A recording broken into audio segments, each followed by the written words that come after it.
Welcome back to ENS161 Statics of Rigid Bodies. We are now on Module 5, Part 1, Centroids and Centers of Gravity.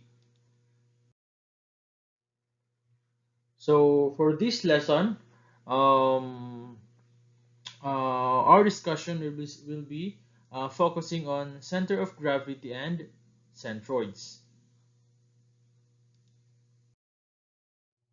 So by the end of this module, you should be able to first define or identify what is a center of gravity, centroids, and first moment, and also to determine the center of gravity or centroid of a body of various shapes. So this can be lines and areas.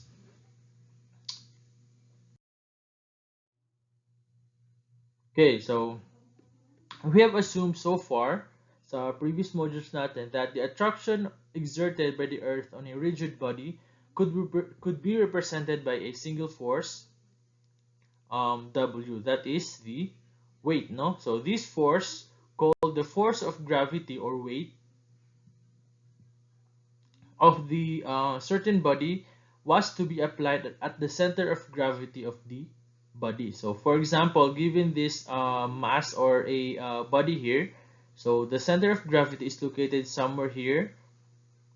So don that is the point of application ng weight natin. So not anywhere. So somewhere in the center. That's why it is called center of gravity kasi doon balance yung lahat ng mga forces in a body. So doon yung weight niya, no? So but in actually the earth exerts a force on each of the particles forming the body. So this body is formed by many particles, and every particle is may mga force na force of attraction or weight with respect to the Earth's gravitational pull.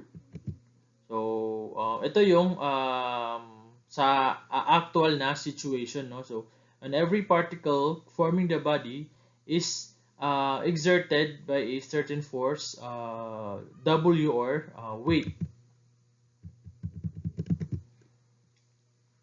So, the action of the Earth on a rigid body should thus be represented by a large number of small forces distributed over the entire body, no? So, for this module, we will learn, however, that all of these small forces can be replaced by a single equivalent force, which is yung weight natin.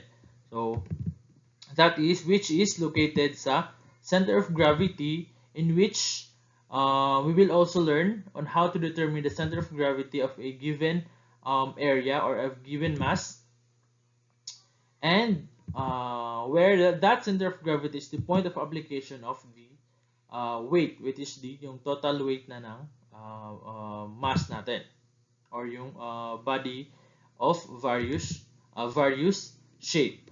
Now we will be concentrating on two concepts. So this will be closely associated with the determination of the center of gravity of a plate or a wire. So that is the concept of centroid and first moment. So these concepts will lead us in determining the center of gravity of a given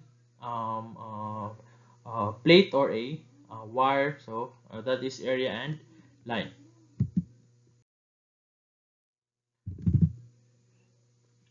So let us first consider a flat horizontal plate as shown in the figure. So we can divide the plate into n small elements.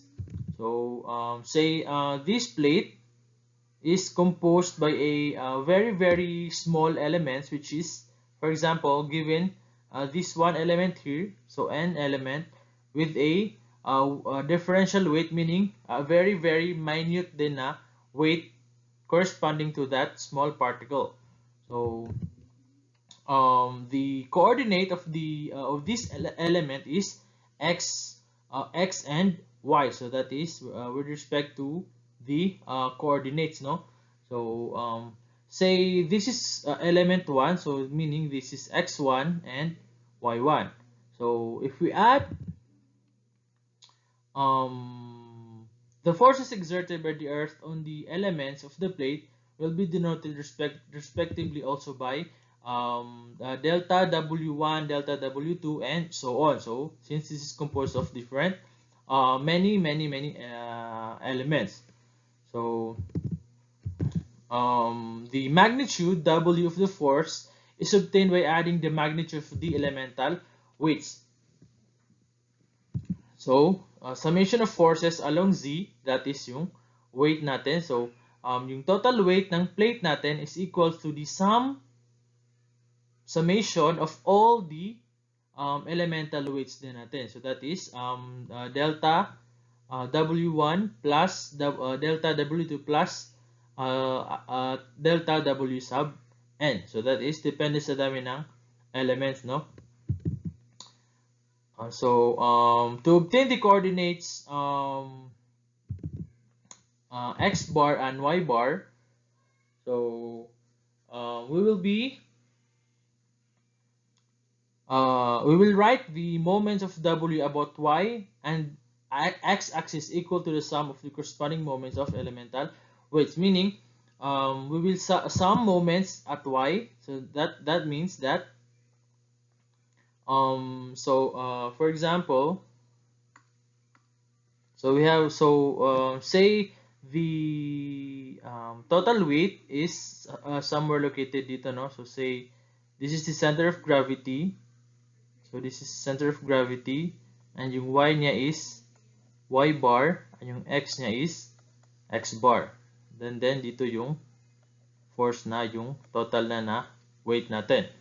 So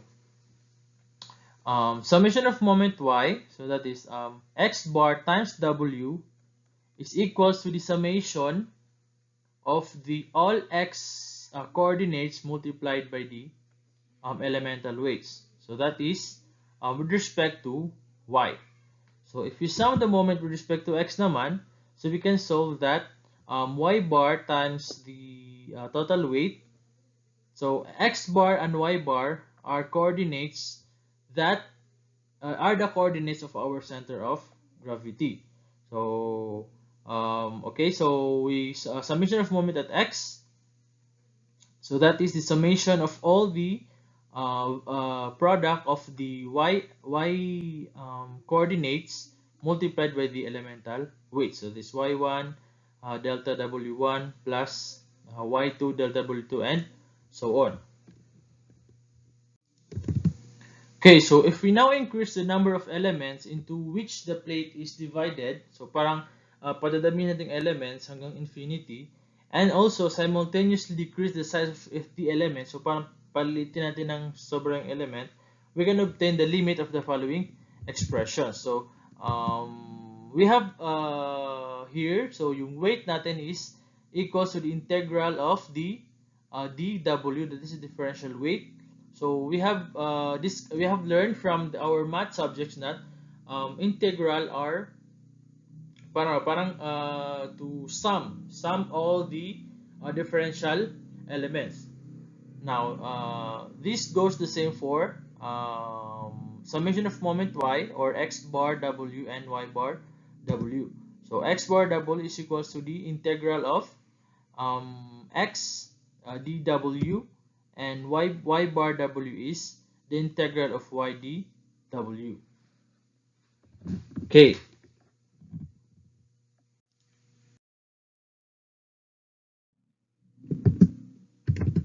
So these equations define the weight w and the coordinates x bar and y bar of the center of gravity g or cg of a flat plate. So the same ito this x bar here. So first we will find yung weight natin. So pag may weight na tayo, we can solve for these equations. So x bar and y bar are the coordinates of the g, center of gravity, or center of gravity. So ito yung center of gravity niya with coordinates x bar and y bar. So this is the point of application ng weight na, yung total weight ng plate natin. So, the same equation can be derived for a wire lying on xy plane. So, say we have a wire here. So, we also get a differential weight sa wire using coordinates, say differential weight 1 or elemental weight 1 at coordinates x1, y1. So, we'll also sum all the equations and we will come up with the um, same formula. So, but we will note that the center of gravity of wire is not actually located doon mismo somewhere sa wire. So, depende sa shape ng wire, but usually using wire or lines, hindi located yung center of gravity doon sa mass mismo, sa body ng wire natin.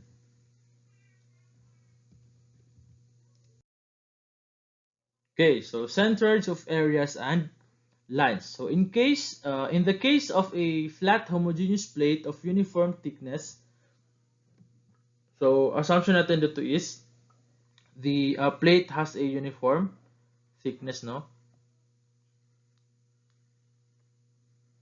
Has a uniform thickness.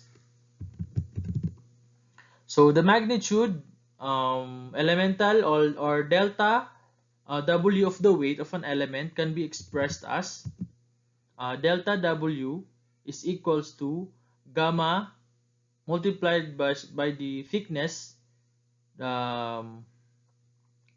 times the delta area.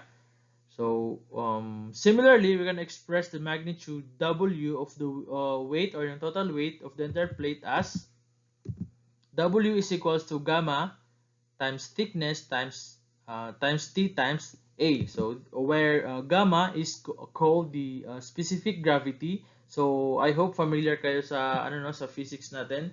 So we have na discuss itong term na ito. So specific gravity, and T is for thickness and area is for m squared. So this formula is this is a given formula. So this is a known formula that weight is equal to the specific gravity of the material or a mass multiplied by its thickness multiplied by the area. So ito yung unit ng specific gravity. So if you multiply the thickness and the area, or this is the volume, so of the plate or body. So magiging Newton na lang matitira, so that is yung weight natin. Okay? So gamma, anong kaibahan ng specific gravity doon sa density. So density is equals to mass over volume. So but specific gravity is mass times gravitational pull over volume. So yan yung difference nila. So yung difference is yung numerator natin is force na siya, so weight force, or and then yung sa density natin is mass lang siya, so that is in kilogram. So kilogram per cubic meter. So but yung natin, yung specific gravity is Newton per cubic meter. So yung difference nila. But sa natin, sa topic natin, we'll be using specific gravity. Okay, so substituting for delta W and W in the moment equations, dividing through by GT. So, di ba yung previous formula natin is x bar W is equals to integral of the x dW, okay? Or yung delta W. So, this one.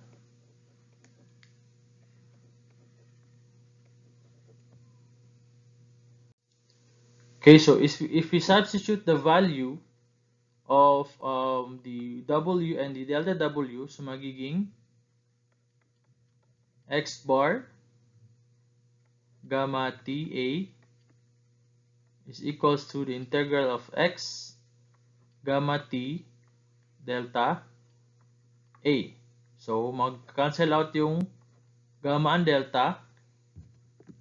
So, matitira lang is yung area and yung differential or elemental area.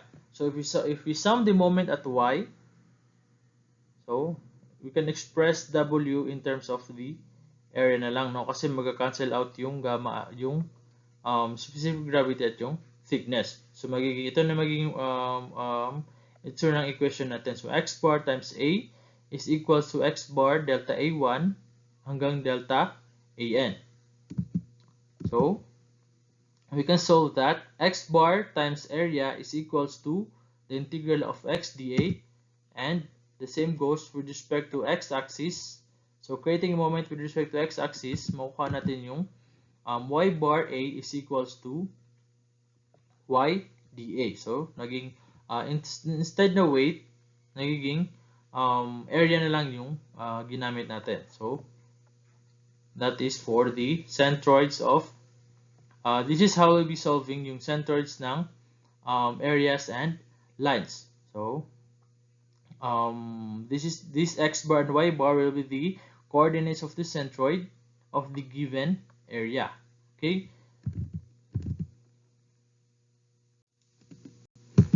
So, in the case of a line or a homogeneous wire, so we'll also get a differential. Dito is area. So, but since a wire naman is wala siyang area, so that is a length lang, meron lang length. So, magkukuha din tayo ng differential length at coordinates x, say x1, y1 differential length 1. So, we will also solve that the x bar L is equals to the summation of x times delta L. So, using these equations, we can also solve that x bar L is equals to the integral of x dl, and also y bar L is equals to the integral of y dl. Okay, so these are the formulas that will help us find the center of gravity of a area. So for in the case of area, ito siya, and then so in the case of line is ito siya.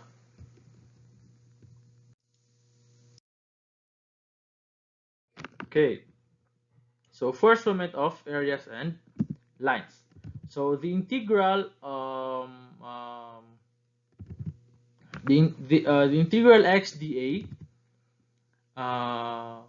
is known as the first moment of the area A with respect to y-axis. So that is denoted by qy. So this is the variable for first moment. So qy is the first moment of A with respect to the y-axis. So this is the given area. And likewise, qx is also the integral of y dA, which is the first moment of area with respect to the x-axis. So qy, x yung variable. So qx, y yung variable. So we will again see the plate. So the elemental area, delta A, with coordinates x and y.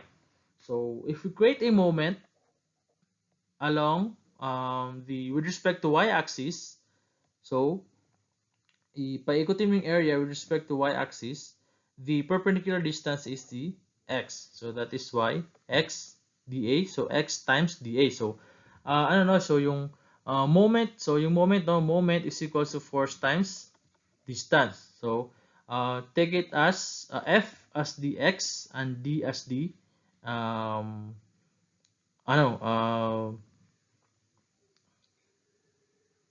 D times F. So D is yung distance, perpendicular distance, and F is yung force. But in the case of first moment, the force is instead is magiging area na siya. So parang yung area yung paikutin mo at a certain axis. So the moment the moment of an area with respect to y-axis, or the first moment of an area with respect to y-axis, the perpendicular distance is x. So that is why integral of x dA. And also, with respect to y-axis naman, the perpendicular distance of delta A with respect to x-axis is yung y natin. So that is also why integral qx is equals to integral of y dA.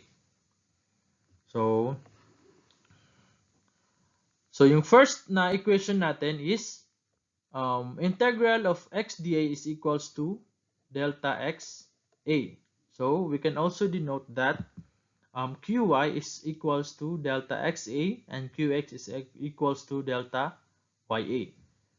So this is for the first moment of an area with respect to a given axis. So in this case, y-axis and x-axis. So you shall remember this formula. So when you heard the first moment of an area, so that is q is equals to xa or qx is equals to ya.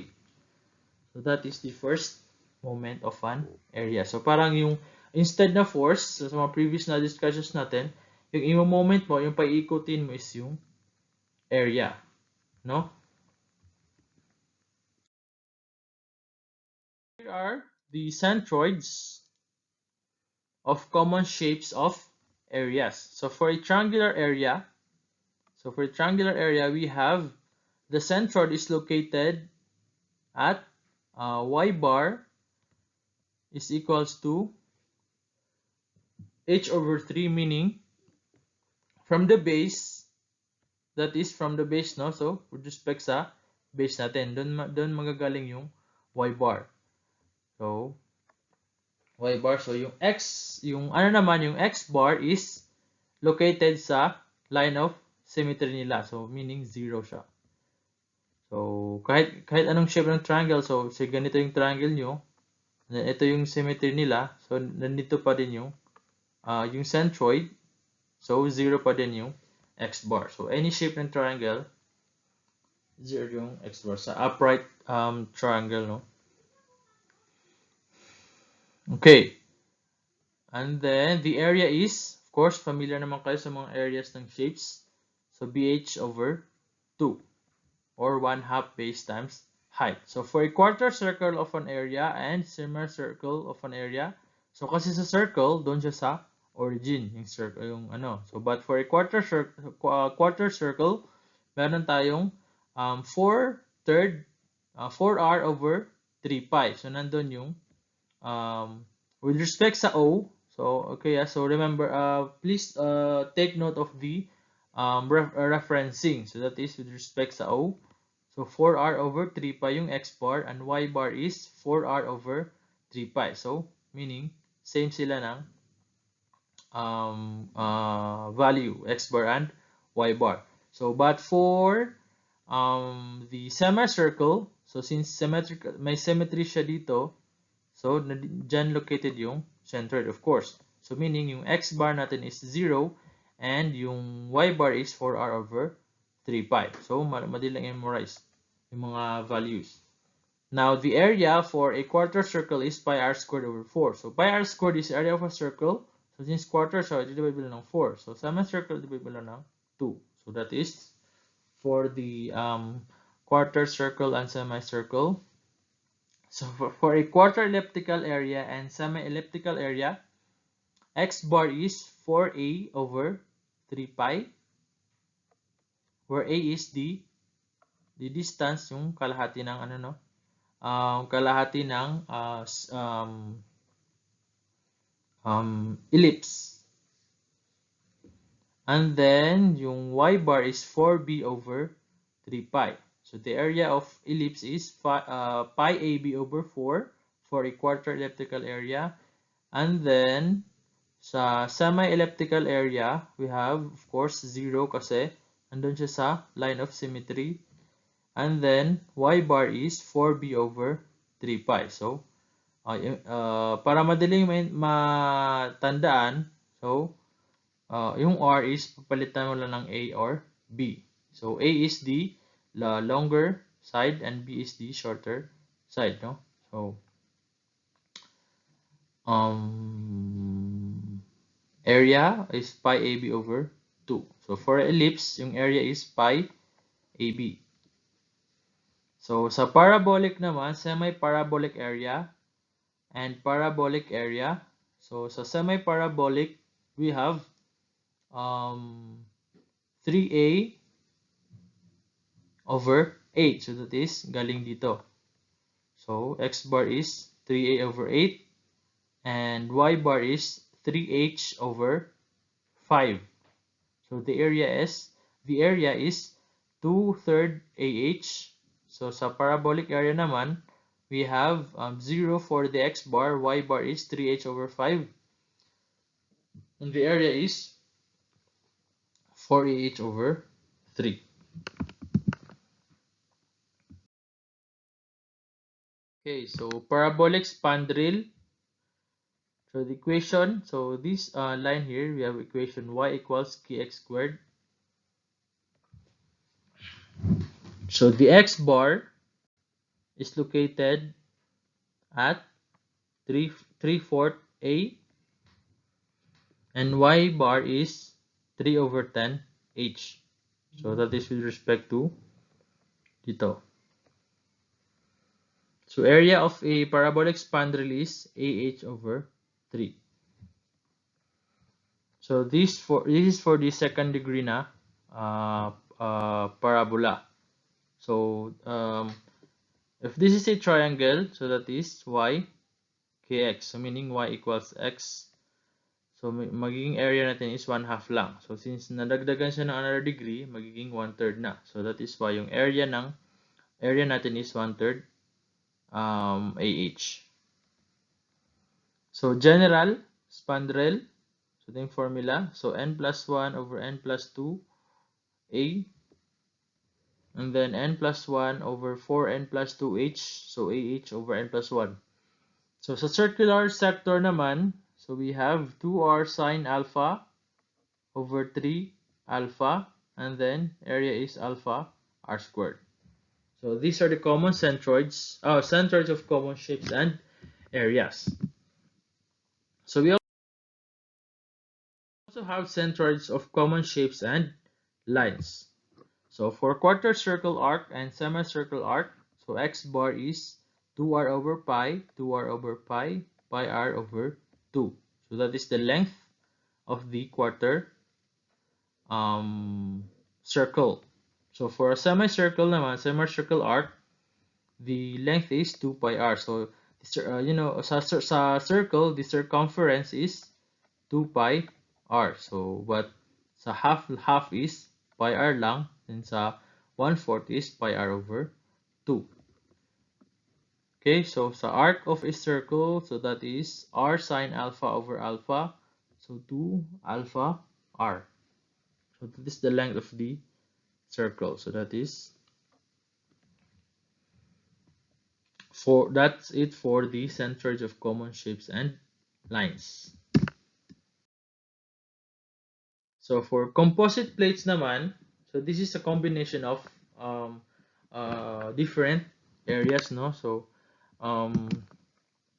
the x bar, so or the center of gravity of the composite plate is equal to the summation x bar times the summation of the weights of the different areas is equal to the x bar times w1 until xn wn. So we will have this as the formula. So naging summation lang siya. So x bar summation w is equals to the summation of x bar w. So that is also the same for the moment at x. So y bar summation w is equals to the summation of y bar w. So we'll have an example for this, so para mas maintindihan natin yung formulas. So for area naman, using area, so the first moment of an area with respect to y is equals to summation of x bar times A, and also first moment of area with respect to x is summation of y bar times A. So, ito yung mga formula na gagamitin natin in solving these centroids. So, of course, yung mga problems natin would involve composite plates kasi sa regular areas, meron lang tayong given na centroid. So, we'll be solving composite plates and determine the centroid of that composite plate. So, there are plates na merong complexity with it comes to composite areas. So, take for example this plate. So, meron siyang hollow na part. So, that means meron tayong tatlong area. Area 1 is a semicircle. Area 2 is a full rectangle. So, ito. And then, meron tayong A3 na circular hole. So, the X bar, you should always be considerate of the location of the given na axis natin. So, for values on the left and below the X bar, negative yung value. So, in this case, for X1, we have a negative value. So, for X2 and X3, positive. So, and also, yung area naman, if we have a hole or yung hindi kasali sa plate or i-deduct, so negative din yung magiging area niya. So, for the area 1, semicircle positive and full rectangle na area. So, we have a hole here, so dapat negative yung A3 natin para makonsider natin yung composition ng plate natin. So, if we solve the first moment of area, so magiging negative times positive is negative, positive times positive is positive, positive times negative is negative. So, we should be very very careful in assigning positive and negative signs for the areas and the coordinates. Okay, so we will have an sample problem.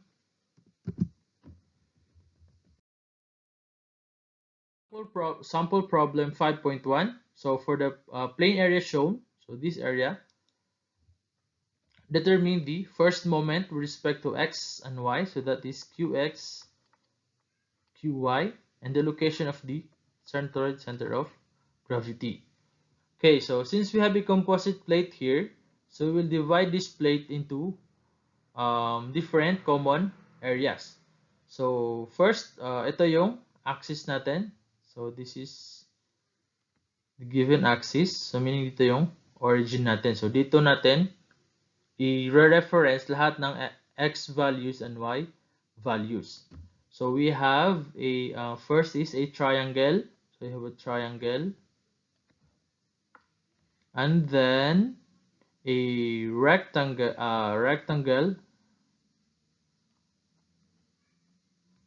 and then a semicircle, positive semicircle, and negative na full circle. So, yan yung area. Meron tayong apat na areas. So, pag na-determine natin, so isa-isahin natin yung mga areas. So, for the full rectangle, of course, the centroid is located sa pinaka-gitna ng rectangle. So, this is 120. So, kalahati ng 120 is 60. So, with respect to the y, and with respect to x-axis naman, we have 80. So, magiging 40 na lang siya. And then, sa triangle natin, we have, so for a right triangle, yung center niya is located, this is b over 3, and also this is h over 3. So, yung kanina kasi is ganito siya na triangle, no? So, for a right triangle, ganito yung centroids niya. So, that is, with respect sa, on this point, so x bar is b3 and y bar is h over 3. Okay, so this is a centroid. So, b over 3 is, so 120 over 3 is 40, and 60 over 3 is 20. So, but since this is below the x-axis, so negative yung value natin. Okay, so for the semicircle naman, we have the x bar is located sa center na sa center. So that is 120 over 2, that is 60. Okay, so yung ano naman natin, yung y bar is 4r over 3 pi. So radius is 60 mm for the larger na radius, 60 mm. So 4r over 3 pi, or 4 times 60 mm over 3 pi is 25.46.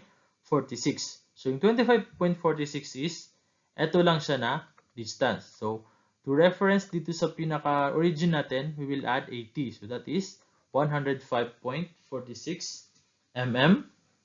And then, yung full circle natin, which is yung magiging negative yung value niya, since this is a hole. So, yung x bar is half ng 120, so that is 60. And yung y bar is 80. So, ito yung center. So, dun yung center. So, this is 80 with respect to the x-axis.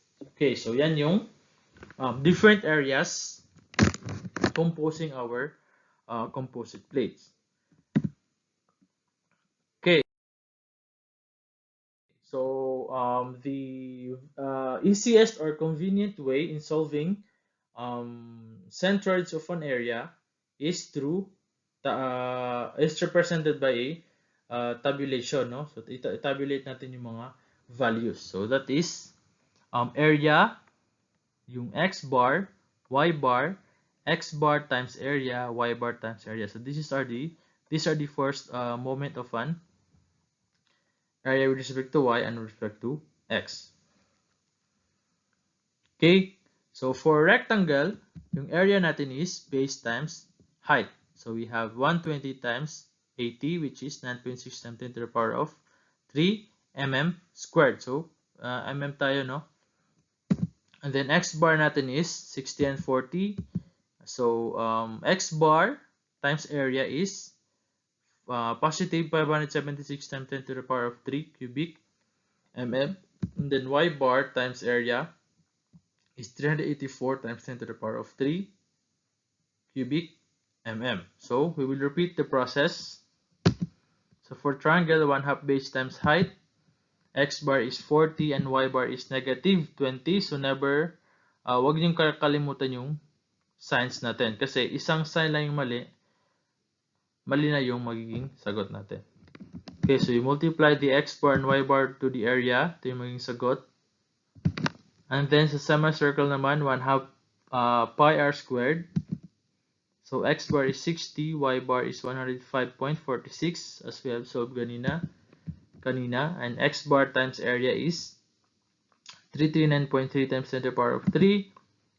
Y bar A is 596.4 times 10 to the power of 3 cubic mm. So for the circle naman, this is a negative area, no? So pi times pi r squared, or negative pi times 40 squared. So sagot natin is negative 5.027 times 10 to the power of 3 mm squared. And yung x bar niya is 60, y bar is 80. So x bar times a is magiging negative 301.6 times 10 to the power of 3, and y bar a is negative 402.2 times 10 to the power of 3 for the circle. So this is the hollow, or yung whole na circle. So the total area is equals to 13.828 times 10 to the power of 3. So that is 9.6 plus 3.6 plus 5.655 minus 5.027. And then the summation of the x bar times a is equals to positive 757.7 times 10 to the power of 3, and the summation of y bar times a is equals to positive 506.2 times 10 to the power of 3.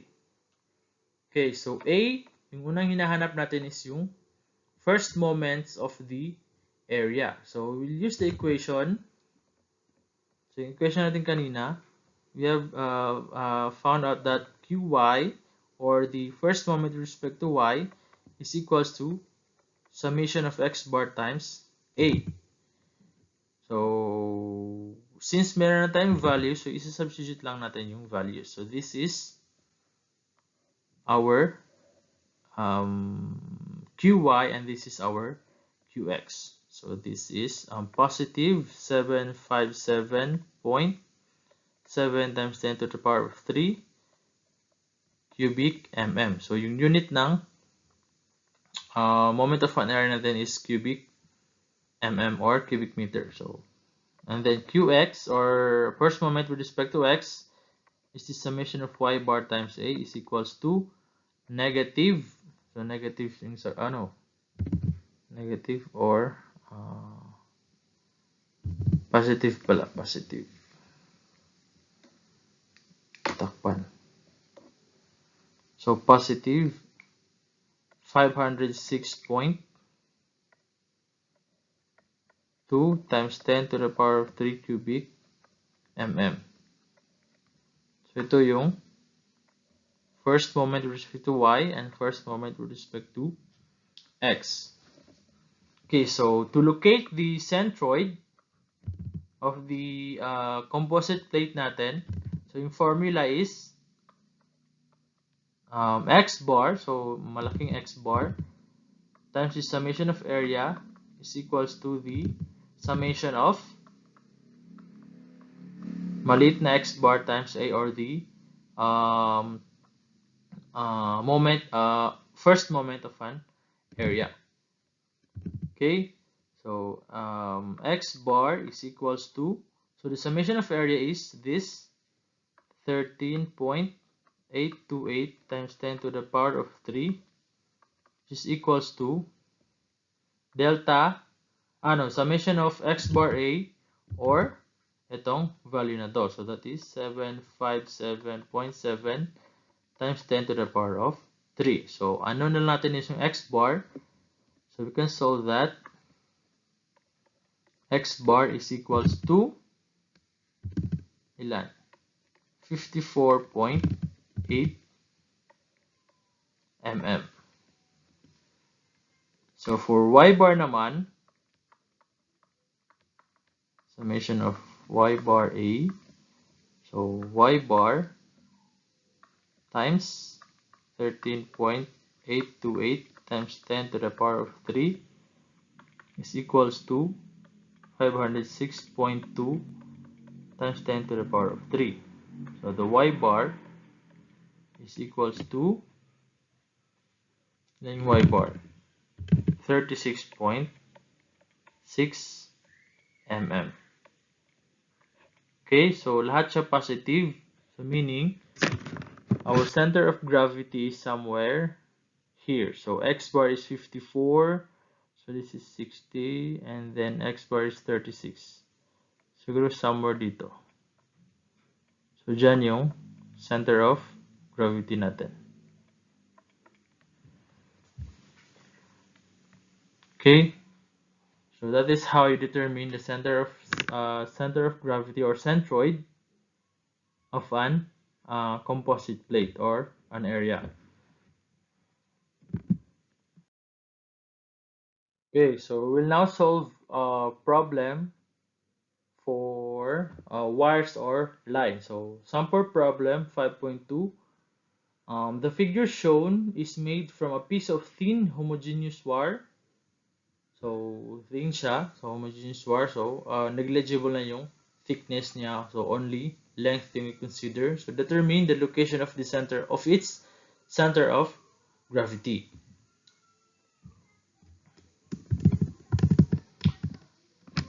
Okay, so since the figure is formed of homogeneous wire, so the center of gravity coincides with the centroid of the corresponding line. So this one. So for length AC, the centroid is located sa gitna. For sa length AB naman is located dito sa gitna. So for length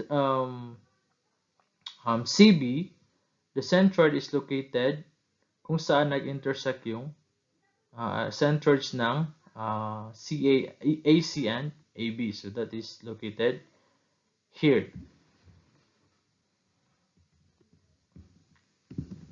So again, tatabulate natin tatabulate natin yung solution natin. So we have here, so instead of area, we have segment AB, BC, and CA. Okay, so for line segment AB, we have length is 24 inches, X bar is 12, so this is dito, and yung Y bar natin is 0, since dito yung X bar natin, or yung reference, or yung coordinates natin, or yung reference, or yung axis natin, dito sila. And then X bar times L is 288, so that is 24 times 12, and Y bar times L is 0. So for BC, we have the length 26 and X bar is 12.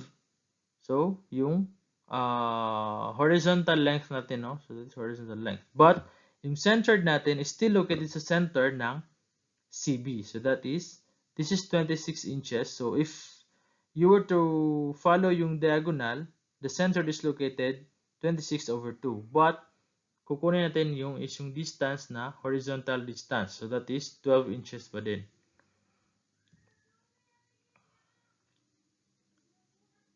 And then Y bar is at 5 inches. So along this intersection. So multiply X times L and Y times L. So ito yung values natin, 212 and 130. So for CA, we have L is 10, X bar is 0, and then Y bar is 5 inches. So moment of line, or first moment of line, X bar times L and Y bar times L. Ito yung magiging values nila. So again, we will sum the total length. So that is 60, 24 plus 26 plus 10 is 60. And then summation of X bar times L is 600, and summation of Y bar L is 180. Okay, so using the formula, so to determine the center of gravity, we have X bar summation, or yung total length, is equals to the summation of X bar times L. So this is X bar times 60 is equals to 600. So X bar is equals to, that is 600 over 60. So magiging 10 inches na lang yung X bar natin. So for the Y bar,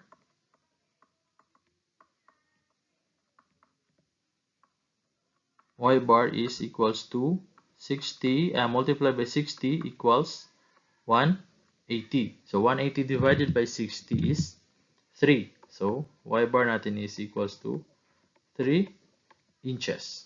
So ito yung centroid natin. So we have mentioned kanina na sa computation ng centroid ng wire, or a homogeneous wire line, it is not necessarily located yung centroid along the wire mismo. So that is, so if we locate it here, so 10 inches for the X bar. So this is 12, so maybe somewhere here, and then somewhere here, 3 inches. So dito. So ito yung location ng CG natin. Okay, so if this has a weight, dito yung weight natin i-apply. So that is 10 inches from y-axis and 3 inches from the x-axis. Okay? So, ganyan lang. So, tabulate nyo lang. Then, isa-solve nyo yung length or area, x bar, y bar, and then yung product ng x bar times L or x bar times area. And then, yung summation nila, and then you will use the formula. So, and then, malalaman nyo na yung x bar and y bar. So, ganun lang. So, medyo mahaba yung process. Mahaba, but may format yung process natin. So, you only to be very, you will have to be very careful on yung assigning ng signs, ng positive and negative. So, that is with respect to the given na coordinates or yung axis, yung location ng axis natin, yung y and x axis. Okay, so these are the references. So that ends our module 5, part 1. So thank you for listening and have a good day.